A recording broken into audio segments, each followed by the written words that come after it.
Good morning বন্ধুরা, আজকে আবার একটা নতুন ব্লগ নিয়ে চলে এসেছি। ছায়া ডেলি ব্লগে তোমাদেরকে সবাইকে স্বাগত জানালাম। এই যে দেখো সকালবেলায় টিফিন কি করব সেই নিয়ে লেগে পড়েছি। এই যে এদিকে চাও বসিয়ে দিয়েছি, ওদিকে আলু সেদ্ধ ডিম সেদ্ধ করে নিয়েছি। এই যে তোমাদের দাদাভাই বেরোবে বলে একটু চা বিস্কুট ওকে দিয়ে দিচ্ছি। হ্যাঁ, চা বিস্কুট খেয়ে নিয়ে আবার এই সকালের বাসি ঘরে কাজে লেগে পড়েছি। বিছনা টিছনা তুলে নিলাম, নিয়ে যে ঘর দাবা ঝাঁট দিয়ে নিচ্ছি, নিয়ে ঘরটার মুছে নিচ্ছি। নিয়ে তারপরে যে টিফিনের জন্য আলু সেদ্ধ ডিম সেদ্ধ করে রেখেছি, তোমাদের দাদাভাই পাউরুটি এনেছে। তাই ছেলে মেয়ের বায়না করলো যে মা একটুখানি স্যান্ডউইচ করো। তাই ঠিক আছে, তাই স্যান্ডউইচ করে দেবো। এই যে আলু সেদ্ধ করেছি আর ডিম সেদ্ধ করেছি, এখানে শসা পেঁয়াজ কেটে নিয়েছি। নিয়ে আলু সেদ্ধটা একটু নুন আর গোলমরিচ দিয়ে মাখিয়ে দিয়েছি। দিয়ে আর এই যে পাউরুটির মধ্যে লাগিয়ে দিচ্ছি। দিয়ে এর মধ্যে যে শসা পেঁয়াজ সাজিয়ে ডিম দিয়ে একটু গোলমরিচ নুন দিয়ে দেবো। ওই স্যান্ডউইচ মেকার আছে, ওর মধ্যে দিয়ে দেবো, দিলে স্যান্ডউইচ হয়ে যাবে। টমেটো সস দিয়ে খেয়ে নিতে পারবে। এই যে একটু গোলমরিচ ছড়িয়ে দেবো, গোলমরিচ দিলে ভালো লাগবে। আর একটু বাটার নিয়ে নিয়েছি, উপরে একটু বাটার দিয়ে দিচ্ছি তার সাথে।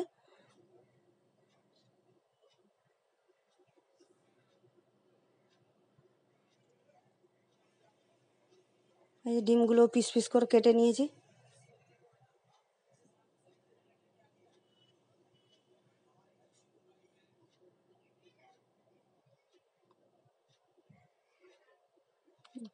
একটু বাটার দিয়ে দিলাম উপরটা, এরকম পরপর করে সব কটা সাজিয়ে নিয়েছি। নিয়ে আর এই যে স্যান্ডউইচ মেকারে দিয়ে দিয়েছি, দিয়ে আর এই যে আটকে দেবো।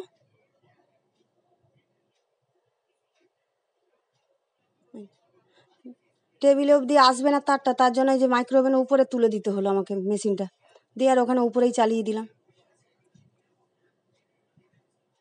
এই যে হয়ে গেছে, লাল লাইটটা জ্বলছিল, সবুজ লাইট জ্বলে গেছে, তার মানে হয়ে গেছে। এই সস দিয়ে আর দিয়ে দিলাম মেয়েকে। মেয়ের খিদে পেয়ে গেছে, বলছে ঠিক আছে তুই আগে খেয়ে নে, তারপরে ছেলেকে করে দেবো। এই যে টিফিনের পর্ব শেষ হয়ে গেছে, আর রথের দিন রবিবার পড়েছে।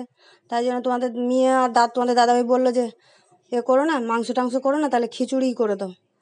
হ্যাঁ, তার জন্য খিচুড়ির জন্য বাজার করে দিয়ে গেছে। এই যে গোবিন্দভোগ চাল, মুগের ডাল আর একটু মুসুর ডালও মিশিয়ে দিচ্ছে। সবসময় তো মুগের ডাল দিয়ে করে, একটু মুসুর ডালও মিশিয়ে দিলাম।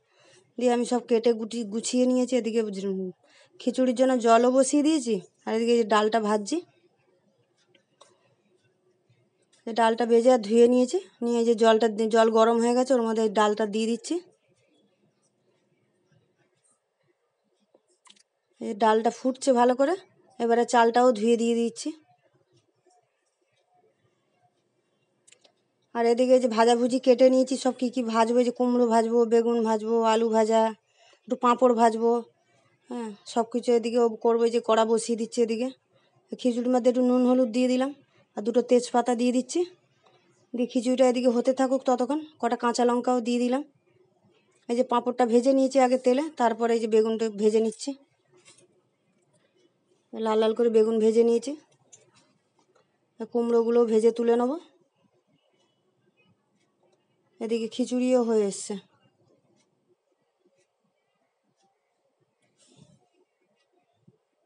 এই কুমড়ো ভেজে তুলে নিয়েছি, এই তেলের মধ্যেই আলুটা ভেজে নেবো।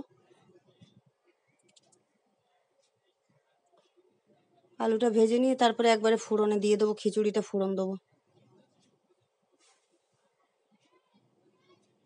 খিচুড়ির সাথে খাবে বলে ওই জন্য আলুটা একটু গোল গোল করে ভাজলাম, যাতে খেতে ভালো লাগবে।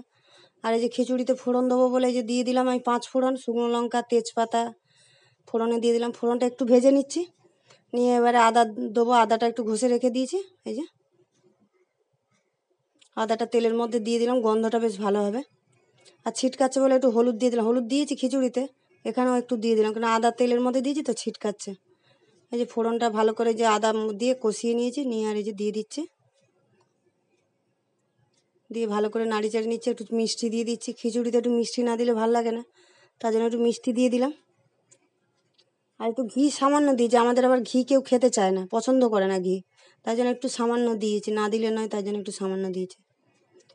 এই দেখো খিচুড়ি হয়ে গেছে রেডি। আর এই যে ভাজাভুজি করেছি, বেগুন ভাজা, কুমড়ো ভাজা, আলু ভাজা, পাঁপড় ভাজা সব করে নিয়েছি। আর খাওয়ার সময় একটু ডিম ভেজে দেবো। এই যে ছেলে মেয়েকে খেতেও দিয়ে দিয়েছি, খাবার রেডি করে দিয়েছি। দেখতে থাকো আমার ব্লগ।